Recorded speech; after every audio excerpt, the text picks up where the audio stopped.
विष्णू विश्ववंदिता शाह सुनो शिवशेषा मुद्रा भद्राय राज्यतील ही राजमुद्रा आणि भगवी पताका स्वराज्याच्या संकल्पनेसाठी छत्रपती शिवाजी महाराजांना देणारे स्वराज्य संकल्पक छत्रपती शहाजीराजे भोसले खरं तर ज्या मातेने विखुरलेल्या देशबांधवांना एकत्र केलं आणि नांगर हाकणाऱ्या शेतकऱ्याच्या हातामध्ये वेळ काळ आणि परिस्थितीचं भान ठेवून तलवार दिली आणि या मातीमध्ये कामकऱ्यांचं कष्टकऱ्यांचं शेतकऱ्यांचं स्वराज्य उभं राहावं यासाठी एक नाही तर दोन छत्रपती घडवले त्या राजमाता राष्ट्रमाता मासाहेब जिजाऊ आकाशापेक्षाही विशाल सागरापेक्षाही खोल चंदनापेक्षाही शीतल गुलाबापेक्षाही कोमल आणि मंदिरा इतकंच पवित्र असं एकमेव चरित्र छत्रपती शिवाजी महाराज भीमा भामा आणि इंद्रायणीच्या काठावर मृत्यूला निर्दय छातीनं सामोरं जाणारा ज्या राजपुत्राचं नाव घेतलं की आपल्या नसानसातील रक्त खवळायला लागतं उसळायला लागतं असा मराठ्यांच्या इतिहासातील सगळ्यात पराक्रमी राजा स्वराज्य रक्षक छत्रपती संभाजीराजे भोसले आरक्षणाचे जनक छत्रपती शाहू महाराज विद्येविना मती गेली मतीविना नीती गेली नीतीविना गती गेली गतीविना वित्त गेले आणि वित्ताविना शूद्र खचले इतके सारे अनर्थ फक्त एका अविद्येने केले या शब्दात शिक्षणाचे महत्त्व सांगून रायगडावरची छत्रपती शिवाजी महाराजांची समाधी शोधून छत्रपती शिवाजी महाराजांच्या जयंतीची सुरुवात करणारे छत्रपती शिवाजी महाराजांच्या जयंतीचे जनक क्रांतीसूर्य महात्मा ज्योतिबा फुले विद्येची खरी स्फूर्तिदायिका क्रांतिज्योती सावित्रीबाई फुले मला माझ्या देशाची घटना लिहित असताना कुठल्याही पद्धतीचे कष्ट पडले नाहीत कारण माझ्यासमोर छत्रपती शिवाजी महाराजांची शिवशाही होती या शब्दात छत्रपती शिवाजी महाराजांच्या कार्याचा गौरव करणारे विश्वरत्न डॉक्टर बाबासाहेब आंबेडकर ज्यांनी छत्रपती शिवाजी महाराजांचे पोवाडे जगभर गायले ते साहित्यरत्न अण्णाभाऊ साठे त्याचबरोबर या बुदरगडच्या वेदगंगेचे ज्ञानगंगेत रूपांतर करणारे या बुदरगडचे भाग्यविधाते कैलासवासी डॉक्टर व्ही टी पाटील तथा काकाजी या सर्व महामानवांना सर्वप्रथम या कार्यक्रमाच्या निमित्तानं मी अभिवादन करतो खरं तर या शाळेमध्ये रुजू झाल्यापासून या ठिकाणी या कार्यक्रमाच्या निमित्तानं बोलण्याची संधी मला मिळते मला वाटते आज 16वे वर्ष आहे या छत्रपती शिवाजी महाराजांच्या कार्यक्रमाच्या निमित्तानं मी बोलतोय पण प्रत्येक वेळी प्रत्येकाला आवडेल प्रत्येकाला रुचेल असं सातत्यानं एकाच विषयावर बोलत राहणं हे निश्चितपणानं माझ्यासारख्याला जमण्यासारखं नाही पण 16वं वरीस आपण ज्याला म्हणतो काय म्हणतो आपण मराठीमध्ये 16वं वरीस धोक्याच एक कवी फार सुंदर लिहितो 16 वर्ष सरली की अंगात फुलं फुलू लागतात 16 वर्ष सरली की अंगात फुलं फुलू लागतात जागेपणी स्वप्नांचे झुले झुलू लागतात आठवताना तुमची माझी 16 जेव्हा सरली होती होडी पाण्यानं भरली होती लाटांवर बेभान होऊन नाचलो होतं होडी सकट बुडता बुडता वाचलो होतो बुडलो असतो तरी चाललं असतं कारण त्या प्रेमानेच वर काढलं असतं प्रेम म्हणजे प्रेम असतं तुमचा आणि आमचा अगदी सेम असतं किंवा आमचे पाडगावकर म्हणतात तसे कुठून येतं फुलपाखरू आणि कुठं निघून जातं चिमटीत उडतो रंग फक्त रंगात पाखरू दिसतं भिरभिरणारं कोवळं वय नेमकं इथंच फसतं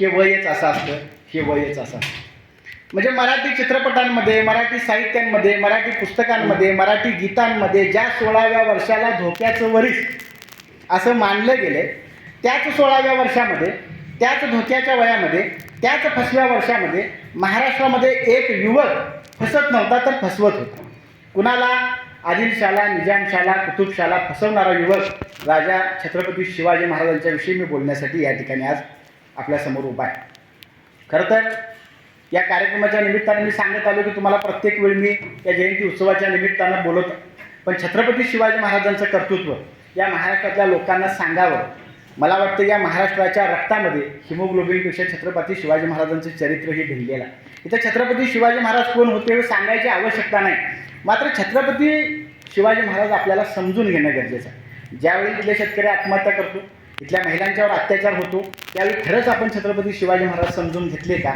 हे पहिल्यांदा आपण समजून घेतलं पाहिजे मी माझ्या विषयाकडे वळतो निसत्व निस्तेज आणि मुरदार झालेल्या समाजमनावर स्वातंत्र्य विचारांचं सिंचन करून या भूमीला स्वराज्य चूक बनवताना सह्याद्रीच्या दऱ्याखोऱ्यातून 12 मावळच्या डोंगर दऱ्यातून कडेकपारीतून आणि परिसरातून फिरताना माणसं मिळवून जोडणं आणि जोडून स्वराज्य कामी उभा करणं हा शिवधनुष्य छत्रपती शिवाजी महाराजांनी आपल्या खांद्यावरती लिहिल्यात दिला आणि हा शिवधनुष्य आपल्या खांद्यावरती पेरत असतानाच वेळ प्रसंगी स्वतःच्या छातीवरती घाव देत समाजाच्या उत्थानासाठी धाव घेण्याचे काम अखंडपणाने महाराजांनी केले आणि म्हणून छत्रपती शिवाजी महाराज काळाआड जाऊन आज शेकडो वर्ष झाली तरीसुद्धा इथल्या करोडो लोकांच्या काळजा हा राजा जाऊ शकला नाही काय कारण आहे याचं या कारणाचा शोध घेतल्यानंतर माझ्या असं लक्षात येतं किंवा मला हा प्रसंग आपल्यासमोर सांगावा लागतो की संपूर्ण महाराष्ट्राला हा प्रसंग माहिती आहे कर्मवीर भाऊराव पाटील ज्याने आपलं सबंध आयुष्य शिक्षणाच्या प्रसारासाठी खर्च केलं, त्या कर्मवीरराव भाऊराव पाटलांच्या एका शिक्षण संस्थेसाठी काही पैशांची आवश्यकता असते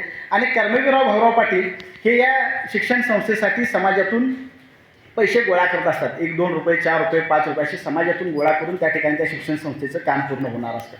ही बातमी कर्मवीर भाऊराव पाटलांच्या त्या गावातील एका सावकारापर्यंत जाऊन पोचते आणि तो सावकार कर्मवीर भाऊराव पाटलांना बोलावणं धाडतो. कर्मवीर भाऊराव पाटील त्या सावकाराकडे पैशाच्या आशेने त्या ठिकाणी जातात आणि कर्मवीर भाऊराव पाटलांना तो सावकार म्हणतो की भाऊराव पाटील, आपण जे शिक्षण प्रसाराचं काम करता, आपण जे बहुजनांची मुलं शिकावीत याच्यासाठी जे आपलं काम करता, अगदी भाऊराव पाटलांनी शपथ घेतली होती की माझ्या दाढीमध्ये जेवढे केस नाहीत तेवढी मी बहुजनांची मुलं शिकवीन. अगदी अनवाणी पायाने शेतावरच्या बांधावरच्या मुलाला खांद्यावर घेऊन भाऊराव पाटलांनी शाळेत सोडलं आणि या कार्याची दखल घेऊन तो सावकार म्हणतो की तुम्हाला या समाजातून 1-2 रुपये, 4 रुपये गोळा करायची गरज नाही. आणि तो बोलता बोलता सावकार 1 लाख रुपयाचा धनादेश त्या ठिकाणी कर्मवीर भाऊराव पाटलांना देतो आणि देतावेळी म्हणतो की हे पैसे परत करण्याची आवश्यकता नाही. मात्र देता देता तो सावकार एकच अट घालतो की माझी एक अट आहे म्हणतो. आणि तो सावकार भाऊराव पाटलांना म्हणतो की तुम्ही जे शाळेला छत्रपती शिवाजी महाराजांचं नाव दिले, त्या महाविद्यालयात जे छत्रपती शिवाजी महाराजांचं नाव दिले त्याऐवजी तुम्ही माझ्या बापाचं नाव द्या. हातामध्ये असणारा 1 लाखाचा धनादेश कर्मवीर भाऊराव पाटील त्या सावकाराच्या तोंडावर फेकून मारतात आणि त्याला सांगतात की वेळ पडली तर हा कर्मवीर भाऊराव पाटील स्वतःच्या बापाचं नाव बदलेल, मात्र शाळेला दिलेलं छत्रपती शिवाजी महाराजांचं नाव बदलणार नाही. आपल्या जन्मदात्या बापापेक्षाही हा महाराष्ट्राच्या मोडलेला संसार उभा करणारा छत्रपती शिवाजी महाराज नावाचा बाप आम्हाला मोठा वाटावा, इतकं मोठं कर्तृत्व या महाराजांचं निश्चितपणाने. अहो हे तर कायच नाही. रशियाचे राष्ट्राध्यक्ष असं म्हणतात की छत्रपती शिवाजी महाराज जर आमच्या राष्ट्रामध्ये जन्माला आले असते तर आम्ही त्यांचा अक्षयाचा ठेवा डोक्यावर घेऊन नाचलो असतो. विस्टन चर्चिल असं म्हणतात, भारतीयांना स्वातंत्र्याची प्रेरणा इतरत्र शोधण्याची गरज नाही, कारण छत्रपती शिवाजी महाराजांच्या रूपानं अखंड वाहणारा प्रेरणेचा स्रोत त्यांच्या छत्रपती शिवाजी महाराजांच्या रूपानं त्यांच्यासमोर उभा आहे. व्हिएतनामचे राष्ट्राध्यक्ष असं म्हणतात की अमेरिकेच्या बलाढ्य राष्ट्राला, अमेरिकेसारख्या बलाढ्य राष्ट्राला आम्ही नमवू शकलो ते महाराष्ट्रामध्ये जन्मलेल्या छत्रपती शिवाजी महाराजांच्या प्रेरणेने.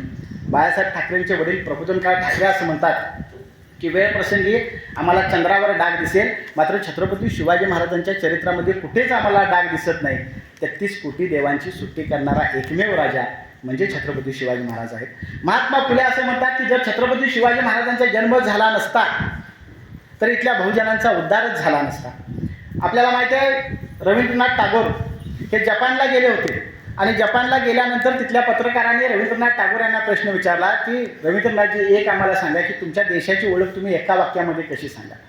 त्यावेळी रवींद्रनाथ टागोर असे म्हणाले, तथागत गौतम बुद्धांचं तत्त्वज्ञान आणि छत्रपती शिवाजी महाराजांचा पराक्रम ही माझ्या देशाची ओळख आहे.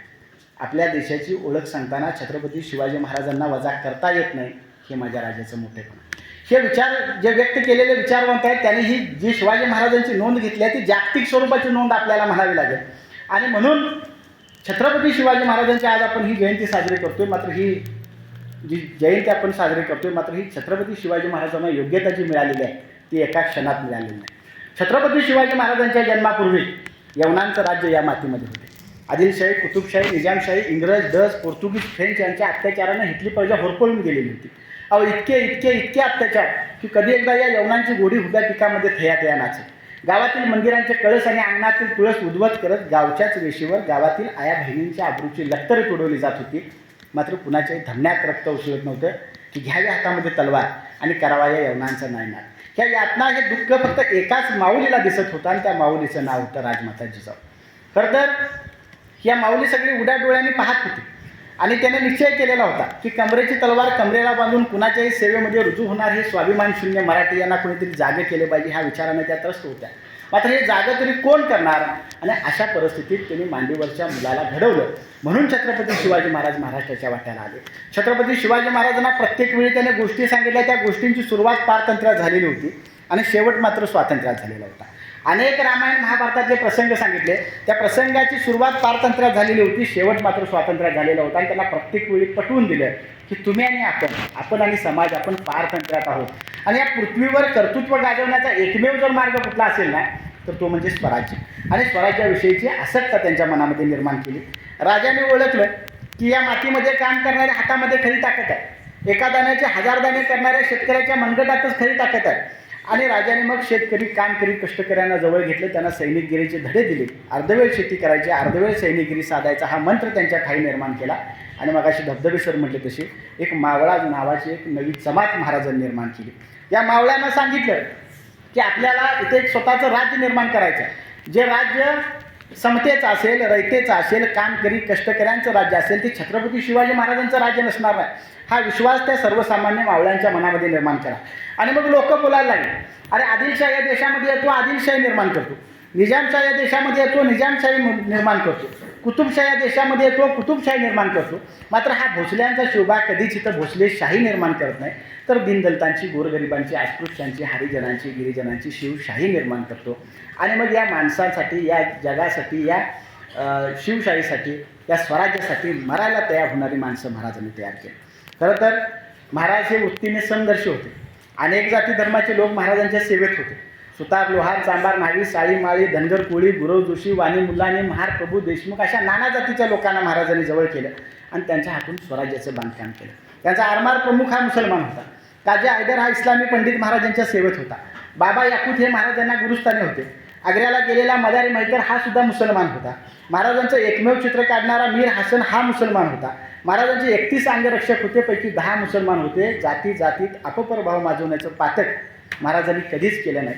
ज्यावेळी कोल्हापूरसारख्या ठिकाणी जेव्हा छत्रपती शिवाजी महाराजांच्या नावानं हिंदू आणि मुस्लिमांच्या दंगली होतात, त्यावेळी खऱ्या अर्थाने या शाहूंच्या कोल्हापूर नगरीमध्ये, या शिवाजी महाराजांचा समतेचा विचार सांगणाऱ्या या कोल्हापूर नगरीमध्ये खरंच आपण छत्रपती शिवाजी महाराजांना समजून घेतले काय, याचा सुद्धा या जयंतीच्या निमित्तानं विचार होणं गरजेचं आहे. या देशामध्ये अनेक हिंदू आणि मुस्लिमांच्या मध्ये तेढ निर्माण व्हावे अशा पद्धतीचे प्रसंग आता